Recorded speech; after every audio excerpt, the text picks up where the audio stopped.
علی بھائی اگلا سوال ہے، مجھے اکیلے نماز پڑھنے کے دوران اکثر اوقات خواہ کے خیالات اور وسوسے آتے ہیں، جس کی وجہ سے میں نماز میں بھول جاتا ہوں، لیکن آخر میں سجدہ سہو بھی کر لیتا ہوں تاکہ نماز کی کمی کا ازالہ ہو جائے، مگر اب مجھے کہیں سے یہ بات معلوم ہوئی ہے کہ ہر غلطی کا ازالہ سجدہ سہو کرنے سے پورا نہیں ہوتا، بلکہ بعض غلطیوں کے باعث تو نماز بھی دوبارہ پڑھنی ضروری ہو جاتی ہے۔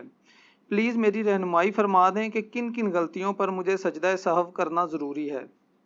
دیکھیں جی، اللہ کا شکر ہے کہ آپ کو یہ بات پتہ چل گئی ہے۔ اکثر مسلمانوں کو تو یہ پتہ ہی نہیں ہے۔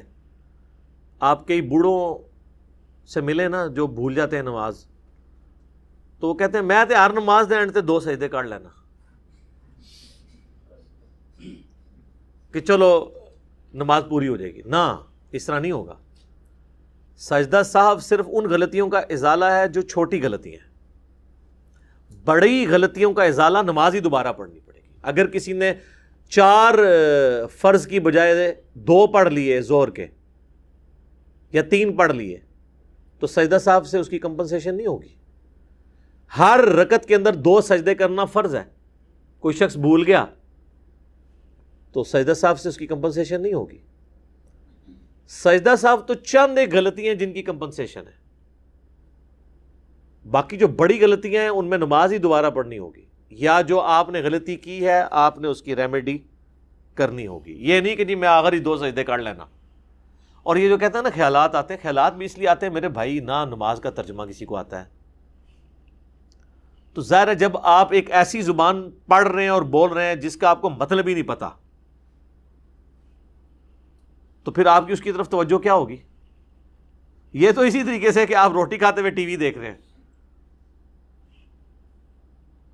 نہ روٹی صحیح طریقے سے کھا رہے ہوتے ہیں نہ ٹی وی صحیح طریقے سے دیکھ رہے ہوتے ہیں، دونوں کام پیرلل میں چل رہے ہوتے ہیں۔ اور دماغ اللہ نے ایک ایسی چیز بنائی ہے جو رکتی نہیں ہے۔ البتہ ایک چیز ہے کہ دماغ ایک وقت میں 2 چیزوں کو چلا سکتا ہے، تیسری چیز میں یہ کنفیوز ہو جاتا ہے۔ آپ اگر نماز میں اپنے دماغ کو 2 چیزوں کے اوپر لگا لینا تو تیسری چیز گھس ہی نہیں سکتی۔ ایک تو یہ ہے کہ آپ اس کی پروننسیشن صحیح کریں جو آپ پڑھ رہے ہیں، ایک کام آپ یہ کر لیں۔ دوسرا یہ ہے کہ آپ اس کے ترجمے کے اوپر توجہ کریں کہ میں کیا پڑھ رہا ہوں۔ اچھا، اس میں بھی میں نے نا ایک چیز تجربہ کیا ہے کہ آپ جو پڑھ رہے ہیں نا، آپ یہ تصور رکھیں کہ آپ کہیں سے دیکھ کے پڑھ رہے ہیں، اپنے خیال میں اسے لکھا ہوا پائیں۔ یعنی اگر آپ بسم اللہ پڑھ رہے ہیں نا تو آپ کے ذہن میں یہ بسم اللہ میں لکھی بھی پڑھ رہا ہوں، تو آپ اس کے حروف کے لکھے ہوئے کے اوپر بھی آپ کا ذہن لگے گا، پھر اس کے ترجمے کی طرف بھی، اور پروننسیشن بھی۔ 3 کام ہے، تو ایٹ لیسٹ 3 کام جب آپ دماغ کو دے دیں گے نا پھر اور کسی طرف نہیں جائے گا، وہ ایٹ لیسٹ 2 تو وہ لے گئی نا۔ تو یہ اس لیے یہ معاملات ہو جاتے ہیں۔ بعض اوقات جینون بھی بندے کو کبھی بھول والا معاملہ ہو سکتا ہے۔ خود بخاری مسلم میں کئی احادیث ہیں کہ نبی علیہ السلام کو بھی نماز میں بھول ہوئی ہے۔ بحیثیت انسان کے ساتھ یہ نسیان والا ایک کمزوری تو لگی ہوئی ہے نا، وہ تو اپنی جگہ موجود ہے۔ صحیح بخاری اور مسلم دونوں میں حدیث ہے، نبی صلی اللہ علیہ وآلہ وسلم نے فرمایا جب تم میں سے کوئی شخص نماز پڑھتا ہے تو شیطان آ کے اسے مغالطے میں ڈال دیتا ہے، حتیٰ کہ اسے یاد ہی نہیں رہتا کہ اس نے کتنی رکعتیں پڑھی ہیں۔ تو پھر آپ علیہ السلام نے فرمایا کہ اینڈ پہ جا کے تم 2 سجدے کر لو۔ اگر تم نے یعنی نماز کی طاق رکھتے تھی اور تم نے جفت پڑھ دی، یعنی کم پڑھی ہوئی ہیں، 3 کی بجائے 2 پڑھ لی ہوئی ہیں، تو یہ 2 رکھتے اس کو کمپنسیٹ کر دیں گی۔ اور اگر تم نے نماز پوری پڑھی ہوئی تھی تو یہ 2 سجدے ہیں سہو کے، یہ تمہارے لیے شیطان کو ذلیل کرنے کا سبب بن جائیں گے۔ لیکن یہ حدیث جو ہے نا وہ کانٹیکسٹ کے ساتھ نہیں، کانٹیکسٹ دوسری حدیث میں جو مسلم شریف کی، کہ اگر کسی شخص کو، اس میں الفاظ ہیں، یہ شک پڑ جائے کہ اس نے 3 پڑھی ہیں یا 4، تو وہ شک کو مٹا کر یقین پر بنیاد رکھے اور پھر اینڈ پہ جا کے سہو کے 2 سجدے کرے سلام پھیرنے سے پہلے، تو اس کی نماز مکمل ہو جائے گی۔ یقین پر بنیاد رکھے، اس کا کیا مطلب ہے؟ اگر کسی کو یہ شک پڑا کہ میں 3 پڑھی ہیں یا 4، 3 اور 4 میں ٹائی پڑ گئی تو یقین کیا ہے 3، 4 تو شک میں ہے نا، 3 اور 4 میں شک ہے تو یہ نہیں ہے کہ 2 پڑھی ہوئی ہوں گی، 3 اور 4 میں سے ایک پڑھی ہے. اور اگر 4 اس نے پڑھی ہوئی تھی اور اس کو 3 اور 4 میں شک ہوا تو اب یہ 2 سجدے شیطان کو ذلیل کر دیں گے. اور یقین پہ بنیاد رکھیں گے آپ تو اس کا فائدہ یہ ہوگا کہ اگر آپ نے وہ 3 پڑھی ہوئی تھی تو آپ کی ایک رکعت کم نہیں ہوگی، بلکہ آپ کی ایک رکعت اس کو 4 کو پورا کر دے گی. یہ نہیں ہے کہ 3 اور 4 میں شک پڑا ہے تو آپ یہ کہ نہیں 4 ہی ہے اور اینڈ پہ 2 سجدے کر لیے، نماز نہیں ہوگی. اس طریقے سے سجدوں میں بھی ہے، اگر کسی کو شک پڑ گیا کہ میں نے 2 سجدے کیے تھے یا ایک اور کر دیں، اینڈ پہ جا کے سجدہ صاحب کے 2 سجدے کر دیں تو نماز مکمل ہو جائے گی. ویسے جو 2 سجدوں کے درمیان تسبیحات پڑھتے ہیں نا، رب اغفر لی رب اغفر لی، ان کو بہت کم شک پڑتا ہے کہ میں نے 1 سجدہ کیا یا 2، کیونکہ جب آپ دوسرے سجدے میں جاتے ہیں نا رب اغفر لی کی آواز آپ کے کانوں میں گونج رہی ہوتی ہے. رکعتوں میں بھی بھولنے کا طریقہ، اس سے بچنے کا طریقہ یہ ہے کہ آپ پہلی رکعت میں قل یا ایھا الکافرون پڑھیں، دوسری میں سورہ اخلاص پڑھیں، تیسری میں قل اعوذ برب الفلق پڑھیں، چوتھی میں قل اعوذ برب الناس. یہ اپنی روٹین میں رکھیں، یعنی مختلف 4 اپنی کو صورتیں ایسی فکس کریں تاکہ آپ کو یہ پتہ ہو. اب قل یا ایھا الکافرون پڑھنے کے لیے ایک ایفرٹ پٹ کرنی پڑتی ہے. آپ دوسری رکعت میں پہنچیں گے تو آپ کو یاد ہوگا کہ میں قل یا ایھا الکافرون سے پڑھ بیٹھا، دوبارہ ہی میرے کو آ رہی ہے تو یہ دوسری ہے. ٹھیک ہے نا؟ تو یہ ٹیکنیکل چیزیں ہیں، اور کئی ٹیکنیکل چیزیں ہیں. اگلے دن مجھے ایک بھائی ملے، پہلے بھی میں نے 1-2 بزرگوں کو بھی یہ مدنی ٹوٹکا بتایا تھا تو وہ کامیاب ہوئے. تو وہ بھائی مجھے کہتے ہیں، وہ ینگ ایک بھائی ہیں، وہ کہتے ہیں جی میں رکھتے بھول جاتا ہوں. میں نے کہا جی جب آپ نماز پڑھنے لگے نا سامنے موبائل فون پہ اپنی ویڈیو بنا لیا کریں. کہتے ہیں جی وہ علی بھائی میں نے آپ کی ویڈیو سنی تھی، وہ جب میں موبائل آن کر کے کرتا ہوں نا پھر نہیں میں بھولتا. تو میں نے کہا کیا مسئلہ، بنا لیا کرو ویڈیو. وہ اصل میں شیطان آپ کو نیکی سے دور کرنے کے لیے اس طرف لگا دیتا ہے، وہ بھولتے نہیں. ایک نفسیاتی بیماری بھی ہو جاتی ہے ایک بار بار زیادہ سوچنے کی وجہ سے. تو ایسا نہیں کرنا چاہیے. بس آپ توجہ رکھیں تو انشاءاللہ جماعت کے ساتھ نماز پڑھیں گے تو اس مسئلے سے نہیں، آپ اپنی دکان کا حساب بھی کر سکتے ہیں آرام سے، تب بھی رکھتے ہیں آپ پوری کریں گے. یعنی یہ میں نہیں کہہ رہا کہ کریں آپ، لیکن میں کہہ رہا ہوں کم از کم. اسی لیے دیکھیں شریعت نے خشوع اور خضوع کو نماز کا حصہ نہیں قرار دیا، صرف ظاہری نماز کو کے اندر فرائض کی بات کی ہے. خشوع خضوع اگر ہوتی تو پھر تو آپ کو 10 دفعہ نماز پڑھنی پڑتی. اس کی ایفرٹ ضرور دلائی گئی ہے کہ آپ خشوع خضوع کریں، لیکن یہ اس کو نماز کا فرض نہیں بنایا گیا، ادروائز وہ مصیبت کھڑی ہو جاتی. تو انسان کو خیالات آ جاتے ہیں، لیکن یہ خیالات کی پیروی نہ کی جائے، جان بوجھ کے اس کو دماغ میں نہ لایا جائے. یہ چیز جو ہے نا اسلام کو ناپسند ہے. ادروائز آتا ہے اس کو آپ جھٹک دیں، آپ نماز کی طرف، اس کے ترجمے کی طرف توجہ رکھیں. بخاری مسلم میں ایک حدیث ہے کہ نبی علیہ السلام نے ایک دفعہ زور کی 2 رکعتیں پڑھا دیں اور آپ مسجد سے بھی نکل گئے. کسی صحابی نے عرض نہیں کی، ایک صحابی نے کہا یا رسول اللہ کیا نماز کم ہو گئی ہے یا آپ بھول گئے ہیں؟ تو آپ نے فرمایا نہ نماز کم ہوئی ہے نہ میں بھولا ہوں. تو ان کا یا رسول اللہ آپ نے تو 2 فرض پڑھائے ہیں زور کے. تو آپ نے باقی صحابہ سے پوچھا یہ ٹھیک کہہ رہا ہے؟ ان کا یا رسول اللہ ٹھیک کہہ رہا ہے. اچھا باقی احتراماً نہیں بول رہے تھے. ٹھیک ہے. تو آپ علیہ السلام واپس پلٹے اور آپ نے 2 رکعتیں اور پڑھائیں اور اینڈ پہ صاحب کے 2 سجدے کیے. اور پھر آپ نے فرمایا کہ میں بھی انسان ہوں، میں بھی بھول سکتا ہوں جس طرح تم بھول جاتے ہو، تو اس طرح مجھے غلطی کے اوپر، بھولنے کے اوپر آگاہ کر دیا کرو. اور اگر کسی کے ساتھ یہ معاملہ ہو تو وہ 2 سجدے کر لیا کرے. اس سے پتہ چلا آپ نے گفتگو بھی بیچ میں کر لی. اکثر لوگ پوچھتے ہیں نا میری رکعت رہ گئی تھی، میں نے امام کے ساتھ سلام پھیر دیا، بعد میں مجھے یاد آیا. وہ جتنی دیر مرضی بعد میں یاد آئے، آپ اسی وقت ایک رکعت پوری کر کے 2 سجدے کر لیں، آپ کی نماز ہو جائے گی. آپ نے چاہے گفتگو کی ہے کسی سے نہیں کی ہے، کہتے ہیں جی وہ ادھر ہی بیٹھے رہے گفتگو نہ کریں پھر کر سکتے ہیں. نہیں، نبی علیہ السلام تو باہر چلے گئے تھے. ٹھیک ہے، دین کو اتنا مشکل بنایا ہوا انہوں نے. اس طریقے سے بخاری مسلم میں ایک حدیث ہے نبی علیہ السلام نے زور کی ایک دفعہ 5 رکعتیں پڑھا دی. سلام پھیرا تو صحابہ نے کہا یا رسول اللہ آپ نے 5 پڑھا دیے. تو آپ نے اسی وقت 2 سجدے کیے اور پھر آپ نے فرمایا کہ میں بھی ایک انسان ہوں، بھول جاؤں تو تم یاد کروا دیا کرو، اور جب کبھی تمہارے ساتھ یہ معاملہ ہو تو اینڈ پہ 2 سجدے کر لیا کرو. اچھا یہ جو آپ بار بار کہہ رہے ہیں میں بھی انسان ہوں، میں بھول جاتا ہوں، اور پچھلی حدیث میں آپ نے سنا نبی علیہ السلام نے کیا فرمایا کہ نہ نماز کم ہوئی ہے نہ میں بھولا ہوں. یعنی حضور اتنے کانفیڈنٹ تھے کہ میں نے 4 ہی پڑھائی ہیں. علم غیب کا بھی عقیدہ آپ کو کلیئر ہو جائے گا.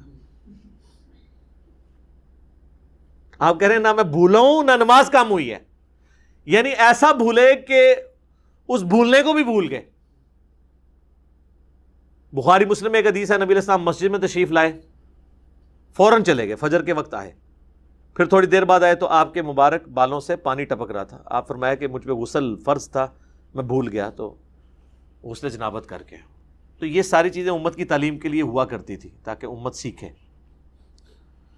تو یہ بخاری مسلم کی جتنی احادیث میں نے بیان کی، اس کی روشنی میں آپ کو یہ پتہ چل گیا کہ سجدہ صاحب جو ہے وہ کمپنسیشن اس صورت میں ہوگا جب آپ نے کوئی بڑی غلطی نہیں کی ہے، اور اگر بڑی غلطی کی کمپنسیشن کر لی پھر اینڈ پہ 2 سجدے کیے پھر تو نماز ہو جائے گی، یعنی 3 یا 4 میں سے رکعتوں میں ہوا تو۔ اور اگر آپ نے کمپنسیشن نہیں کی ہے، 3 4 میں شک پڑا اور آپ نے کہا نہیں 4 ہی پڑھی ہیں، اینڈ پہ 2 سجدے کیے، نماز نہیں ہوگی، یہ ذہن میں رکھیے گا۔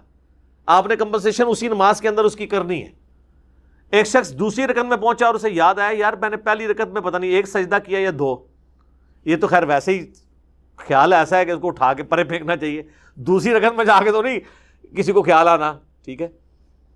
آپ کسی امام مسجد سے بھی پوچھیں نا کہ بھی 3 دن پہلے عشاء کے پہلی رکعت میں تو نے کیا پڑھا تھا دوسری میں، تو اس کو نہیں یاد ہوگا۔ ایون اگر آپ سے یہ پوچھا جائے آپ نے پرسوں جو ہے وہ دوپہر کے کھانے میں کیا کھایا تھا تو نہیں یاد رہتا۔ اب دوسری رکعت میں جا کے اگر شیطان لچ تل رہا ہے کہ پہلی رکعت میں تو نے 2 کیے یا 1، تو لچ ہی تلا ہے نا اس نے۔ تو اگر آپ کو بہت وہم ہے تو پھر آپ دوسری رکعت میں 3 سجدے کر لیں تو وہ اس پہلی 1 رکعت کا 1 سجدہ پورا ہو جائے۔ اب سجدہ صاف کریں گے تو آپ کی کمپنسیشن ہوگی۔ یہ میں آپ کو ڈاکٹرن سمجھا رہا ہوں۔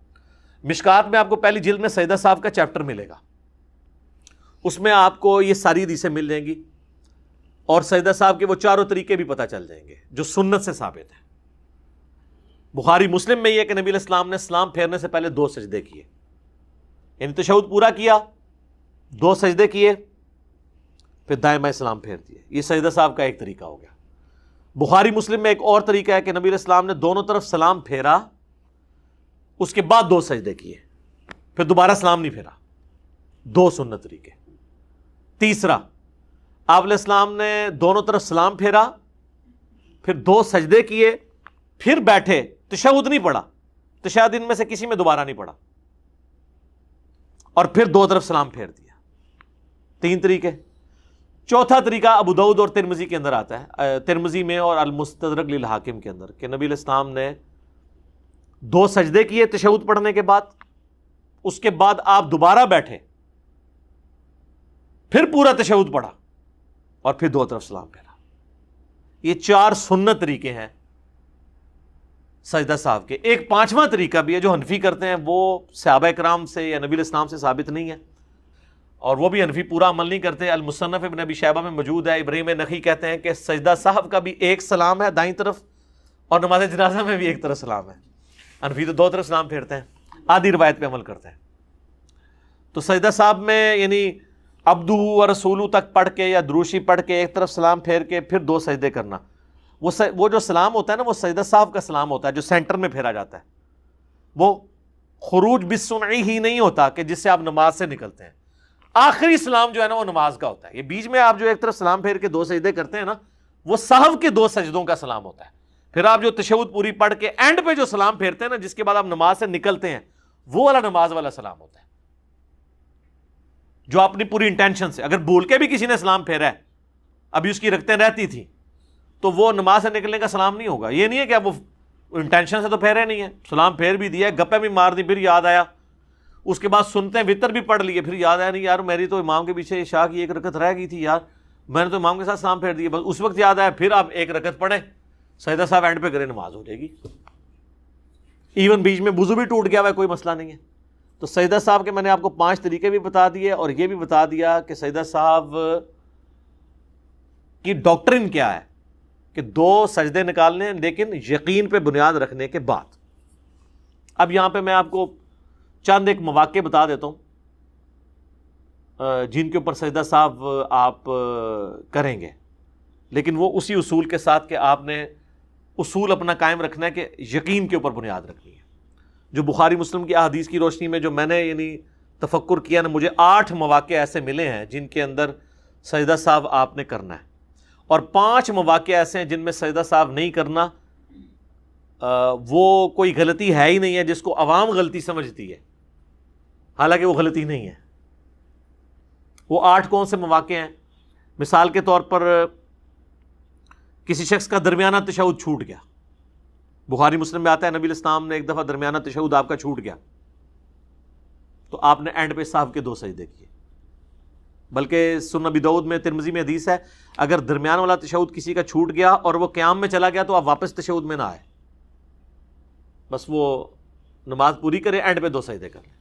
حنفی کہتے ہیں واپس آیا تو نماز ٹوٹ جائے گی، یہ کوئی نہیں ہے حدیث کے اندر، نماز نہیں ٹوٹتی، نماز بڑی مضبوط شے ہے۔ وہ کہتے ہیں اس لیے کہ وہ فرض کو چھوڑ کے دوبارہ واجب کی طرف آیا۔ سر وہ فرض کو چھوڑ کے واجب کی طرف نہیں آیا، وہ چھوٹے ہوئے واجب کو پکڑنے کے لیے آیا، فرض میں دوبارہ واپس آئے گا، صبر کرو، یہ نہیں ہے کہ تو ناس جائے گا، تیسری رکعت فرض ہی واپس آئے گا۔ وہ فرض تو اس کا بھی اس پہ فرض وہی نہیں تھا تو وہ پہلے کھڑا ہو گیا تھا تو وہ واپس آیا ہے۔ ہاں یہ ہے کہ نبی علیہ السلام نے اس سے منع کیا ہے، لیکن آپ نے یہ نہیں فرمایا کہ اگر کوئی کر لے گا تو۔ اس لیے جب کبھی نماز پڑھا رہے ہو نا تو آپ اگر درمیانی سٹیج میں ہو نا اور آپ کو احساس ہو جائے تو واپس آ جائے، لیکن آپ بالکل کھڑے ہو گئے واپس نہ آئے۔ لیکن یہاں پہ کیا ہوتا ہے، وہ کھڑا بھی ہو جائے نا، مقتدی پیچھے سے زور لگا رہے ہوتے ہیں، سبحان اللہ اللہ اکبر کہہ کے واپس ہی آ جائے کی صورت۔ تو جن کو یہ مسائل پتا ہوتے ہیں نا وہ واپس نہیں آتے، ان کو پتا ہے کہ یار اب سجدہ صاحب تو ویسے ہی کرنا ہے، تو چلو ایک تشہد بچ گئی ہے تو بچی رہے ربو، دوبارہ کہ اینو بھی کریں گے، سجدہ صاحب تو پھر بھی کرنا ہے، اگر کسی نے تشہد پڑھ بھی لی نا پھر بھی سجدہ صاحب دوبارہ اس کو کرنا پڑے گا۔ مسئلہ 92 میرا ڈیٹیل کے ساتھ ریکارڈڈ ہے سجدہ صاحب کے اوپر، آلموسٹ یہ ساری باتیں میں نے اس میں بھی ڈسکس کی تھی۔ تو اگر درمیان والا تشہد رہ گیا آپ کا تو آپ سجدہ صاحب کریں گے تو آپ کی نماز ہو جائے گی۔ اسی طریقے سے رکعتوں کی تعداد میں شک ہو گیا، دوسرا موقع ایسا ہو سکتا ہے، اور رکعتوں کی تعداد میں شک ہے تو آپ کم کی طرف جائیں۔ 3 اور 4 میں شک ہے آپ کے، میں نے 3 ہی پڑھی ہیں تو 3 تو پڑھی ہی ہوں گی، اور آپ ایک اور رکعت پڑھیں اس کو پورا کرنے کے لیے اور اینڈ پہ صاحب کے 2 سجدے کریں تو آپ کی نماز ہو جائے گی۔ تیسرا موقع کہ آپ نے نماز جو ہے وہ رکعتیں کم پڑھی اور بعد میں پتہ چلا کہ یار وہ تو میں تو امام کے ساتھ دوسری رکعت میں ملا تھا اور میری ایک رکعت تو رہتی تھی، میں تو ساتھ اسلام پھیر دیے، کوئی مسئلہ نہیں، آپ بعد میں جا کے ایون سنتے بھی پڑھ چکے ہیں، وضو بھی ٹوٹ گیا، دوبارہ وضو کریں اور ایک رکعت جو رہ گئی تھی وہ پڑھیں اور سجدہ صاحب کے 2 سجدے نکال لیں تو آپ کی نماز درست ہو جائے گی۔ اسی طریقے سے کسی کو خیال آیا کہ یار میں نے تو زیادہ رکعتیں پڑھ لی ہیں، یہ ویسے بہت کم ہوگا، لیکن ظاہر ایک آپشن تو موجود ہے کہ ایک بندے نے مغرب کی 3 کی بجائے 4 رکعتیں پڑھ لی ہیں تو سجدہ صاحب کر لیں، اس کی نماز درست ہے۔ اسی طریقے سے 5واں ایک آپشن ہو سکتا ہے سجدوں کی تعداد بھول گئے، خطرہ پڑ گیا، 1 کیا یا 2، تو آپ سمجھے میں نے 1 ہی کیا، ایک اور کر لیں۔ ویسے ربک فرلی اگر 2 سجدوں کے درمیان پڑھیں گے نا، اور ایون یہ فقہ حنفی میں بار شریعت میں بھی یہ وظیفہ لکھا ہوا ہے، لیکن حنفیوں کو پتہ ہی نہیں ہے۔ اگر یہ ان کو پتہ ہوتا جلسے میں یہ پڑھنا تو وہ کبھی بھی دوسرا سجدہ نہ بھولتے، تو آپ سجدہ صاحب کر لیں۔ چھٹا ایک موقع ہے کہ سرن نماز تھی، آپ نے اونچی آواز سے قرات شروع کر دی، یہ ہو جاتا ہے بعض اوقات کہ زور میں شروع کر دی اونچی آواز میں تو پیچھے سے لوگ لقمہ دیتے ہیں۔ اچھا لقمہ دینے کا بھی طریقہ ہے، اس پہ میرا یوٹیوب پہ کلپ ہے، بخاری مسلم میں حدیث ہے کہ مرد سبحان اللہ کہہ کے لقمہ دیں گے اور عورتیں تصفیق کر کے ہاتھ پہ ہاتھ مار کے، کیونکہ عورت کی آواز کا بھی پڑتا ہے، اور سبحان اللہ کہنا ہے، اللہ اکبر نہیں کہنا۔ سبحان اللہ کا مطلب ہے کہ اللہ پاک ہے، تو نے غلطی کی ہے، اللہ پاک ہے، اللہ نہیں غلطی کرتا۔ اور اللہ اکبر سے اس بیچارے کو کیا پتا چلے گا کہ پیچھے آ کے کسی نے نماز نیت کی ہے یا مجھے کہہ رہا ہے یہ؟ سبحان اللہ سے اس کو پتا چل جائے گا اچھا یار یہ غلطی۔ تو سرن نماز کو جہرن پڑھ دیا، جہرن کو سرن پڑھا، تھوڑا بہت پڑھا گیا تو خیر ہے، لیکن اگر ذرا لمبا پڑھ لیا تو پھر وہ سجدہ صاحب کرے۔ بخاری مسلم میں آتا ہے کہ نبی علیہ السلام بعض اوقات زور و اثر میں بھی چاند ایک آیات ہمیں بلند آواز سے سنا دیتے تھے تاکہ ہمیں پتہ چل جائے کہ آپ کون سی صورت پڑھ رہے ہیں، تعلیم کے لیے۔ اسی طریقے سے کسی نے رکوع اور سجدے میں قرآن پڑھ لیا، دعا کے علاوہ قرآنی دعائیں پڑھ سکتے ہیں، لیکن صحیح مسلم میں حدیث ہے کہ نبی علیہ السلام نے رکوع میں اور سجدے میں قرآن پڑھنے سے منع کیا اور فرمایا رکوع اللہ کی عظمت کے لیے ہے اور سجدہ دعاؤں کے لیے، لہٰذا اس میں دعائیں مانگو۔ اور مسلم شریف میں حدیث ہے تم سجدے میں اپنے رب کے سب سے زیادہ قریب ہوتے ہو، لہٰذا اپنے رب سے خوب دعائیں مانگا کرو۔ اس لیے بخاری مسلم میں آتا ہے نبی علیہ السلام رکوع اور سجدے میں پڑھتے تھے سبحانک اللہم ربنا وبحمدک اللہم اغفر لی، اللہ کی حمد بھی ہے اور دعائے مغفرت بھی ہے اس کے اندر۔ مسلم شریف میں آتا ہے سبوح قدوس رب الملائکۃ والروح۔ مسلم شریف میں ایک اور حدیث ہے رکوع میں آپ پڑھتے تھے سبحان ربی العظیم اور سجدے میں سبحان ربی الاعلیٰ. اور ابو داؤد اور ترمذی میں حدیث ہے نبی علیہ السلام حکم دیتے تھے کہ رکوع میں پڑھو سبحان ربی العظیم اور سبحان ربی الاعلیٰ سجدے میں، اور کم از کم 3 دفعہ. المصنف ابن ابی شیبہ میں آتا ہے کہ 3 دفعہ. ابن ماجہ میں بھی ایک کمزور روایت ہے لیکن اس کو سپورٹیو ہے کہ کم از کم 3 تسبیحات آپ نے پڑھنی ہے، چاہے سبحان ربی العظیم 3 دفعہ پڑھ لیں یا 1 دفعہ سبحان ربی العظیم، 1 دفعہ سبوح قدوس رب الملائکۃ والروح، 1 دفعہ سبحانک اللہم ربنا وبحمدک اللہم اغفر لی. تو 3 تسبیحات پوری ہو جائیں گی. یہ کم سے کم ہے، زیادہ تو آپ جتنی مرضی پڑھیں. سنن نسائی میں آتا ہے، ابو داؤد میں کہ انس بن مالک کہتے ہیں ہم حضور کے پیچھے 10 دفعہ بھی تسبیحات شمار کر لیا کرتے تھے. طاق کی بھی کوئی شرط نہیں ہے، 10 تو ایون ہوتا ہے. تو اگر رکوع اور سجدے میں ادر دین دعاؤں کے آپ نے قرآن کی تلاوت کی تو سجدہ صاحب واجب ہو جائے گا. اس طریقے سے اگر پہلی 2 رکعتوں کے اندر سورت ملانا بھول گئے سورہ فاتحہ کے بعد تو سجدہ صاحب پھر آپ پہ واجب ہوگا. آخری 2 میں بھول گئے تو خیر ہے، ایون سنت کی بھی. ویسے ہمارے ہاں تو ہے نا کہ فرض میں نہیں پڑھنی، سنت میں بھی آخری 2 رکعتوں میں کوئی بھول گیا ہے تو کوئی مسئلہ نہیں ہے، سجدہ صاحب نہیں ہوگا. اور اگر کوئی پڑھ لیتا ہے فرض میں بھی تو افضل ہے. بخاری مسلم میں حدیث ہے نبی علیہ السلام زور اثر کی بھی آخری رکعتوں میں سورت ملاتے تھے اور چاند ایک الفاظ اونچی آواز میں سنا بھی دیتے تھے. یہ جو پبلک میں مشہور ہے سجدہ صاحب واجب ہو جاتا ہے، یہ غلط ہے. اب وہ 5 مواقع جن میں پبلک میں مشہور ہے، ایک تو بہت مشہور کہ جی اگر کسی نے درمیان والے تشہد میں درود شریف پڑھ لیا کہ سجدہ صاحب واجب ہو گیا. کیوں؟ کہتے ہیں وہ قیام سے لیٹ ہو گیا. قیام سے لیٹ ہو گیا، کھیلنے تو نہیں چلا گیا تھا، اللہ کا ذکر کر رہا ہے اور درود شریف پڑھ رہا ہے. ویسے تو کہتے ہیں ہم جی درود والے ہیں، ہم بارود والے نہیں ہیں. ایتھے درود تانوں چپ گیا، اور حالانکہ یہ سنت ہے. صحیح مسلم میں حدیث ہے، اما عائشہ کہتی ہیں کہ نبی علیہ السلام اکٹھی 9 رکعت وتر پڑھا کرتے تھے جس میں صرف 8ویں رکعت میں بیٹھتے تھے، باقی ہر رکعت میں آپ کھڑے ہو جاتے تھے. اور 8ویں رکعت میں بیٹھ کے آپ تشہد پڑھتے، اس کے بعد درود شریف پڑھتے، دعائیں مانگتے، اور پھر آپ 9ویں رکعت کے لیے کھڑے ہوتے، اور اس میں پھر آپ دعائے قنوت کر کے 9ویں رکعت کا تشہد پڑھ کے تو آپ پورا وہ اینڈ تک سلام پھیرتے. تو اس میں وتر میں نبی علیہ السلام نے درمیانی تشہد کے اندر پورا درود شریف اور وہ پڑھا. اور حنفیوں کے نزدیک وتر واجب ہے، ان میں وتر میں بھی کوئی پڑھ لے تو سجدہ صاحب واجب ہو جاتا ہے. تو نبی علیہ السلام تو پڑھتے تھے. ہاں مسند احمد میں حدیث ہے کہ عبداللہ ابن مسعود کہتے ہیں اگر درمیان والا تشہد ہو تو تم عبدو و رسولو کے بعد کھڑے ہو جاؤ. یعنی یہ آپشن ہے، چاہے درود شریف پڑھ کے کھڑے ہو یا بغیر درود شریف کے. لیکن درود شریف پڑھنے سے سجدہ صاحب واجب نہیں ہوتا. اور اس پہ فقہ حنفی والوں نے ایک خواب امام حنیفہ کا مشہور کیا ہوا ہے. میرا ایک یوٹیوب پہ کلپ بھی ہے، فقہ حنفی کی انجینئرنگ. وہ کہتے ہیں جی امام حنیفہ کو نبی علیہ السلام کی خواب میں زیارت ہوئی. امام حنیفہ سے معذرت ان بیچاروں کو پتہ بھی نہیں ہوگا. کہتے ہیں نبی علیہ السلام نے کہا تو نے سجدہ صاحب واجب کر دیا جو درود شریف دوسری رکعت میں پڑھ لے میرے ماننے والوں پر. تو انہوں نے کہا یا رسول اللہ اس لیے کہ وہ غافل ہو کے پڑھ رہا ہے. تو نبی علیہ السلام مسکرائے اور آپ خوش ہوئے. واہ جی واہ، کڈی وڈی کہانی کرائی جائے. نبی علیہ السلام سے زیادہ ذہین شخص کوئی تھا؟ آپ یہ کہانی مجھے نہیں کرا سکتے، نبی علیہ السلام کو کہانی کروائی ہے آپ نے. سب جھوٹ ہے، کوئی امام حنیفہ نے خواب نہیں دیکھا.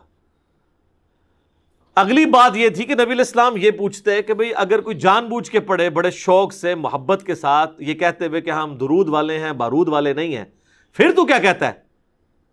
تو پھر فقہ حنفی یہ کہتی ہے کہ جس کام سے سجدہ صاحب واجب ہوتا ہے نا، اگر آپ وہ جان بوجھ کے کریں تو نماز واجب الاعادہ مکروہ تحریمی ہو جاتی ہے، دوبارہ پڑھنی ضروری ہو جاتی ہے. تو پھر امام حنیفہ یہ کہتے ہیں کہ یا رسول اللہ اس کی تو نماز ہی نہیں ہوتی. تو پھر حضور نے کہا یار ایک ہی 2 نمبری ہے، کیڑا بھول کے پڑھے تو انہوں تو کہنا غافل ہو کے پڑھے ہے، اور جو جان بوجھ کے پڑھ رہا ہے انہوں کہہ رہے ہیں جان بوجھ کے پڑھے تو نہیں ہوتی. نہیں وہ قیام سے لیٹ ہو جاتا. پھر یہ کہانی نہ کرائیں، سیاسی بیان نہ دیں، پھر پہلے ہی وہی بات کریں نا. کہانی پکڑی جاتی ہے، اب تو ایسے ہی پکڑی جاتی ہے. تو یہ درمیان والے تشہد میں آپ درود شریف پڑھیں، ہم تو پڑھتے ہیں، اینڈ تک دعائیں بھی پڑھ سکتے ہیں، کوئی سجدہ صاحب واجب نہیں ہوگا، سنت ہے. تو یہ وہ ایک چیز تھی جس کے اوپر یہ بتاتے تھے. اسی طریقے سے کہتے ہیں جی کہ فرض کی آخری رکعتوں میں سورت ملا لی تو یہ غلطی، کوئی غلطی نہیں، بخاری مسلم ہے، نبی علیہ السلام ملا لیتے تھے. ویسے فقہ حنفی بھی اس پہ سجدہ صاحب نہیں بتاتی، لیکن وہ کہتے ہیں فرض میں نہ ملائیں، حالانکہ ملا بھی سکتے ہیں. تیسرا، قرآن کی ترتیب بدل دی تو وہ کہتے ہیں کہ اللہ آپ کا دل ٹیڑھا کر دے گا. یار قرآن کی ترتیب تو یہ بدلنا ہے کہ اگر کوئی سورۃ الناس کی تیسری آیت پہلی کی جگہ پڑھ دے، پہلی کو چوتھی پہ لے جائے، یہ ہے۔ سورت پوری کی پوری آگے پیچھے ہو جائے تو یہ قرآن کہاں سے بدلا؟ قرآن تو جس ترتیب میں نازل ہوا ہے وہ اس میں تو آپ بھی نہیں پڑھ رہے۔ سورۃ العلق پہلی سورت ہے جو نازل ہوئی ہے، پھر تو آپ کو ہر فرض نماز میں پہلی رکعت میں سورۃ العلق پڑھنی چاہیے، کوئی بھی اس کے علاوہ پڑھی تو آپ نے ترتیب بدل دی۔ ویسے یہ فقہ حنفی والے بھی کہتے ہیں ترتیب بدلنے سے گناہگار ہوں گے، نماز ہو جائے گی سجدہ صاحب نہیں۔ حالانکہ مسلم شریف میں ہے کہ نبی علیہ السلام نے نماز پڑھی تو آپ علیہ السلام نے پہلی رکعت میں سورہ نساء پڑھی اور دوسری میں آل عمران پڑھی، ترتیب بدل دی، شکر ہے بدل دی۔ اس طرح مسلم شریف میں بھی ایک حدیث ہے کہ آپ نے وہ جو طواف کے بعد 2 نفل پڑھے نا، تو پہلی میں قل هو اللہ احد، دوسری میں قل یا ایھا الکافرون پڑھی۔ ابھی ان بیچاروں نے حدیثیں تو نہیں پڑھی ہوئی نا، انہوں نے تو بس، تو یہ بھی بالکل غلط ہے ان کا کانسیپٹ۔ اس طرح ایک اور کہتے ہیں جی کہ اگر آپ نے پہلی رکعت میں لمبی سورت پڑھی ہے نا تو دوسری میں اس سے تھوڑی سی چھوٹی ہونی چاہیے، اور وہ کہتے ہیں کہ کم از کم نہ 3 آیات کا فرق ہونا چاہیے۔ تو سر بخاری مسلم میں حدیث ہے نبی علیہ السلام عید میں اور جمعے میں پہلی رکعت میں پڑھتے تھے سبح اسم ربک الاعلی اور دوسری میں سورۃ الغاشیہ۔ تو سورۃ الغاشیہ تو بہت بڑی ہے سورہ سبح اسم ربک الاعلی سے، اس کی آیات اس سے کئی زیادہ ہیں، کوئی سجدہ صاحب واجب نہیں ہوتا۔ اسی طریقے سے ہر رکعت میں اگر کوئی ایک ہی سورت پڑھتا ہے تو کوئی سجدہ صاحب واجب نہیں ہوگا، بلکہ اگر وہ سورۃ الاخلاص پڑھ رہا ہے تو پسندیدہ ہے۔ بخاری مسلم میں حدیث ہے، ایک صحابی تھے وہ ہر رکعت میں سورہ اخلاص پڑھتے تھے، تو حضور نے کہا کہ کیوں پڑھتے ہیں؟ ان کا اس میں میرے رب رحمان کی تعریف ہے تو میں اس سے محبت کرتا ہوں۔ تو نبی علیہ السلام نے فرمایا کہ اللہ تعالیٰ بھی پھر تم سے محبت کرتا ہے اور سورہ اخلاص کی محبت تمہیں جنت میں لے جائے گی، ٹھیک ہے؟ تو سورہ اخلاص آپ ہر رکعت میں پڑھ سکتے ہیں، نوافل میں تو افضل ہے، اور باقی صورتوں کے ساتھ ملا کے بھی پڑھ سکتے ہیں۔ سورہ اخلاص جو ہے نا یہ تو توحید، دعوت توحید ہے، اور توحید اسلام کی بنیاد ہے۔ تو قل هو اللہ احد اللہ الصمد لم یلد ولم یولد ولم یکن لہ کفوا احد، سورۃ الاخلاص آپ ہر رکعت میں پڑھیں، کوئی سجدہ صاحب واجب نہیں ہوگا۔ تو اوورآل میں نے آپ کو سجدہ صاحب کے 4 سنت طریقے اور ایک تابعین سے ثابت 5 طریقے بتا دیے۔ میں نے 8 وہ مواقع آپ کو بتا دیے جن کے اوپر سجدہ صاحب آپ کریں گے تو آپ کی کمپنسیشن ہوگی، بشرطے کہ آپ نے غلطی کی ریمیڈی کر لی۔ رکعتوں میں شک تھی تو 1 رکعت اور پڑھ لی، سجدوں میں شک تھا تو فالتو سجدہ کر لیا اور پھر اینڈ پہ 2 سجدے نکالے۔ اور میں نے آپ کو 5 مواقع ایسے بتائے کہ جن میں سجدہ صاحب کوئی واجب نہیں ہوتا، بلکہ وہ تو سنت ہے ان میں سے کئی چیزیں، اور وہ عوام کے اندر مشہور ہے کہ جی وہ جی دوسری رکعت میں، اچھا کئی لوگ بیچارے پوچھ رہے ہوتے ہیں کہ جی ہم امام کے پیچھے 4 فرض پڑھ رہے تھے تو درمیان والے تشہد میں ہم نے نا دروشی بھی ساتھ پڑھ لیا، اب امام کے پیچھے ہیں تو سجدہ صاحب کریں یا نہ کریں؟ امام کے پیچھے تو آپ کوئی بھی غلطی کریں نا تو سجدہ صاحب کی ضرورت نہیں ہے، وہ امام آپ کو کمپنسیٹ کر دے گا، الا یہ کہ جو فرض چیز ہے۔ فرض کیا ہے؟ تشہد، وہ آپ نے امام کے پیچھے عبدو رسولو تک پڑھنا ہے کم از کم، یا اللہم صلی علی محمد اتنا ساتھ ایڈ کر کے۔ بعض اوقات یہ ہوتا ہے تراویح میں تو آپ نے دیکھا ہے کہ امام جو ہے وہ آپ ابھی دروشی پڑھ ہوتے ہیں سلام پھیر دیتا ہے، تو آپ کو پورا کرنے کی ضرورت نہیں ہے، آپ کر لیں، اور امام سے بھی ریکویسٹ کریں کہ تھوڑا آہستہ پڑھایا کریں۔ کتنا ایڈوانٹیج لے لیتے ہیں، یہ اسی طریقے سے ہے کہ وہ جو ڈرائیور ہیں نا 120 پہ چلاتے ہیں پھر بھی 15 منٹ پہلے ہی جہلم سے پنڈی پہنچتے ہیں، اگر وہ 80 پہ بھی چلا لیں نا، کیونکہ جب ان کی بریک لگتی ہے نا پھر ان کے 10-15 منٹ ضائع ہو جاتے ہیں، تو پھر بھی انہوں نے 10-15 منٹ کے بعد انہوں نے پہنچ ہی جانا تھا۔ تو یہ آپ تراویح میں اس طرح کی حرکت کر کے آپ کتنا ٹائم بچا لیں گے؟ اگر 1.5 گھنٹے میں تراویح ختم ہو رہی ہے نا تو 1:45 میں ہو جائے گی، لیکن جو آپ نے مصیبت میں ڈالا ہوا ہے ساروں کو، کہ پیچھے بھی ساروں کو سانس چڑھا ہوا ہے نماز پڑھتے ہوئے، وہ تو کم از کم تکلیف سے لوگ جو ہے وہ گزرنا بند ہو جائیں گے نا۔ تو سجدہ صاحب اکثر لوگ پوچھتے ہیں اور اس میں مسکنسیپشن یہ بہت زیادہ ہے کہ جی جو بھی آپ سجدہ صاحب کر لیں نماز ہو جائے گی، ایسا نہیں ہے۔ وہ چند ایک غلطیاں جو میں نے آپ کو بتائی ہیں، ادروائز آپ نے پہلے یقین پہ بنیاد رکھنی ہے پھر صاحب کرنا ہے۔ وہ آپ کو اللہ نے ایک آسانی دی ہے کہ بجائے شروع سے نماز پڑھنے کے 3-4 میں شک ہوا ہے آپ کے، میں نے 3 ہی پڑھی ہیں، ایک اور ملائیں اور سجدہ صاحب کریں، نماز ہوگی، تاکہ آپ کو پوری نماز نہ پڑھنی پڑے، اس کے ذریعے کمپنسیشن آپ کی ہو جائے گی۔ ادروائز جن لوگوں کے دماغ میں یہ ہے نا کہ بھول گئے, کچھ پتہ ہی نہیں کتنی پڑھی, تو بس اینڈ پہ سجدہ صاحب کریں تو نماز ہو جائے گی, اس طرح نہیں نمازیں ہوتی ہیں. علم دین سیکھیں گے تو آپ کے لیے آسانی ہے. آپ جس طرح کی بھی مرضی غلطی کر لیں, جب آپ کو دماغ میں غلطی وہ آ گئی ہے تو اس کی ریمیڈی نماز کے اندر موجود ہے. سجدوں میں شک ہے کہ 2 کیے ایک اور کر لیں, رکعتوں میں شک ہے ایک اور پڑھ لیں, اینڈ پہ سجدہ صاحب کر لیں, دوبارہ سے نماز پڑھنے کی ضرورت نہیں ہے, نماز آپ کی ہو جائے گی. یہ اذانیں شروع ہوا چاہتی ہیں انشاءاللہ. بقیہ کے سوالات اذان کے وقفے کے بعد انشاءاللہ.